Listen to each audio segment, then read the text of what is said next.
आयुभूषणची patient नाही आहे. तर मला असं वाटते की पेशंटपेक्षा मी जास्त इथली मैत्रीण म्हणजे झालेली आहे अशी. सुरुवातीला माझ्या मैत्रिणीने सांगितलं की असं असं ट्रीटमेंट देतात आणि तू तर ट्रीटमेंट घे. म्हणजे एज पण माझं जास्त झाल्यामुळं मला कुठं नेमकं ट्रीटमेंट घ्यायचं आणि काय करायचं हे कळत नव्हतं. मग तिच्या विश्वासावर मी आधी इथं आले. सुरुवातीला आम्ही मॅडमना भेटलो. तर मॅडमने जे प्रश्न विचारले ते म्हणजे सुरुवातीला ज्यावेळेला त्यांनी प्रश्न विचारले त्यावेळेला कळालं आम्हाला की म्हणजे मला कळालं की नेमकं सुरुवात कशी करतात, की आपल्या शरीराची ठेवण कशी आहे, आपण कसं राहतो, काय खातो, काय पितो, यावरून त्यांनी सुरुवात केली.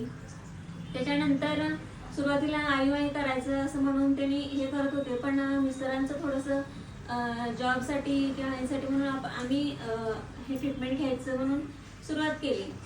ज्या वेळेला आम्ही म्हणजे आता इथं जे काही ट्रीटमेंट देत असतात, विरेचन म्हणा किंवा पंचकर्माचे जे काही त्यांचे ट्रीटमेंट आहेत, त्यामध्ये सुरुवातीपासून शेवटपर्यंत म्हणजे आत एंट्री केल्यापासून परत जाईपर्यंत जे जे इथला स्टाफ आहे, मग मावशी म्हणा, तर त्या अगदी अशा घरातल्या असल्यासारख्या मला कधी वाटलं नाही की त्या बाहेरच्या आहेत किंवा असं आपण इथं ट्रीटमेंट घेतोय म्हणून आपण त्याच्यावरच वागायला पाहिजे असं नाही कधी वाटलं. असं वाटलं की ते आपल्या घरातल्याच आहेत.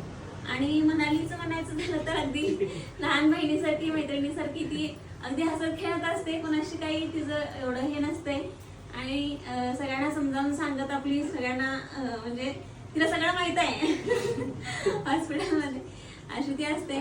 बाकी ही तर आमच्या मामीच आहेत या. आणि जेव्हा मी इथं आले तेव्हा मला माहित नव्हतं की त्या इथं आहेत. मला आल्यानंतर कळाले की त्या इथं जॉब करतात. मग मी म्हटलं बरं झालं, आपल्या रिलेशनमध्येच असलेले एखादा आहे तर आपल्याला विचारून काही गोष्टी करता येतील. बाकीचं म्हणायचं झालं तर या आंटी नवीनच आहेत पूजा आंटी, त्यांची आता ओळख झाली आहे. पण 2च दिवसात मला त्यांनी काल प्रेग्नन्सी बद्दल सांगितलं की कसं कसं होतंय 9व्या महिन्यात. तेवढंच मला मी कॅप्चर केलं आणि तेवढं छान वाटलं मला ऐकायला त्यांच्याबद्दल. सुष्मिता सुद्धा म्हणजे अगदी लहान बहिणीसारखी आहे. मॅडमांचं तरी काय विचारायला असतं म्हणजे मला असं वाटलं नाही. म्हणजे माझी मैत्रीण आहे, तिच्या थ्रू मी त्यांच्यापर्यंत पोहोचले. मॅडमांनी कधी मला असं जाणवू दिलं नाही की म्हणजे मी डॉक्टर आहे आणि तुम्ही पेशंट आहात माझे आणि मी सांगितलेल्या सगळ्या गोष्टी तुम्ही आत्ताच करायला पाहिजे, असं व्हायला पाहिजे. म्हणजे थोडं आणि म्हणजे मी सुद्धा जॉब करत असल्यामुळं मला यायला थोडा वेळ वगैरे व्हायचा किंवा आमचं टायमिंग आम्ही हे करून मला जरा यायला उशीर वगैरे व्हायचा. पण त्या सगळ्या गोष्टी ऍडजस्ट करून त्या आम्हाला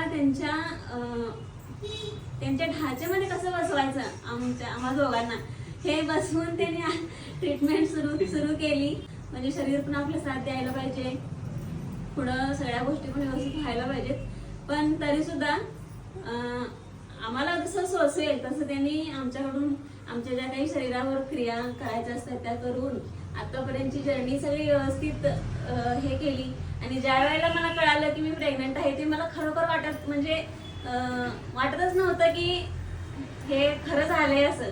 मी घरी मॅडमांना फोन केला, असं असं झालंय मॅडम, तर तुम्ही तिथं बघा असं म्हटले. मी म्हटले मग आम्ही येणारच होतो दवाखान्यात, तर मग येऊन जावा म्हटले. ज्या दिवशी मी बघितली, टेस्ट केली, त्या दिवशी खरोखर आम्हाला आनंद झाला आणि मग सगळं आठवायला सुरुवात झाली. सुरुवातीपासून खरोखर मला त्या दिवशी फार आनंद झाला होता.